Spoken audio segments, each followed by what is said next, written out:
bien voilà, nous y sommes, 2018 a démarré et avec lui la période des vœux, une période que je trouve plutôt heureuse parce qu'elle permet les projections, les rêves, on réfléchit à ce qu'on a envie de faire tout en sachant bien que sur toutes les bonnes résolutions que nous prenons, nous en tiendrons à peu près un pourcentage ridicule, mais cela n'est pas grave. À Réforme, l'année 2018 s'annonce de façon plutôt sereine. Dans un contexte où les difficultés de la presse sont bien connues, Réforme continue à trouver de nouveaux abonnés, tant sur le papier que sur le web. Et puis nous recevons énormément d'encouragement dans le courrier des lecteurs ou au cours de nos rencontres sur le terrain.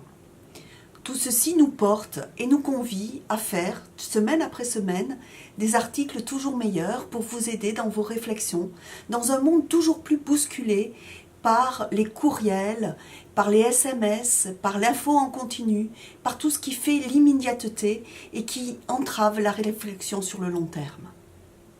Oui, 2018 s'annonce comme une bonne année et comme une année passionnante.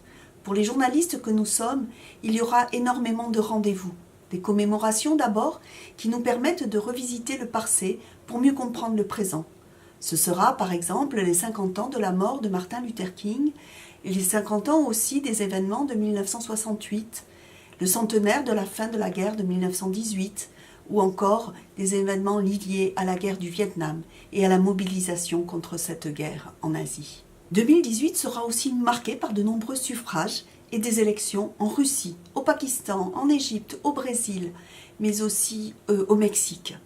Oui, le monde est devenu un village et nous aurons des échos de ces contrées devenues proches. Nous entendrons aussi certainement parler du Brexit et de ses conséquences. Et puis en France, les débats seront marqués par la politique gouvernementale, les promesses de campagne que Emmanuel Macron nous a redit qu'il allait tenir dans son discours le 31 décembre au soir.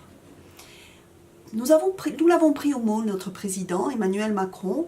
Il avait qualifié les protestants de vigies lors du colloque qui a eu lieu à la mairie de Paris pour célébrer les 500 ans de la Réforme.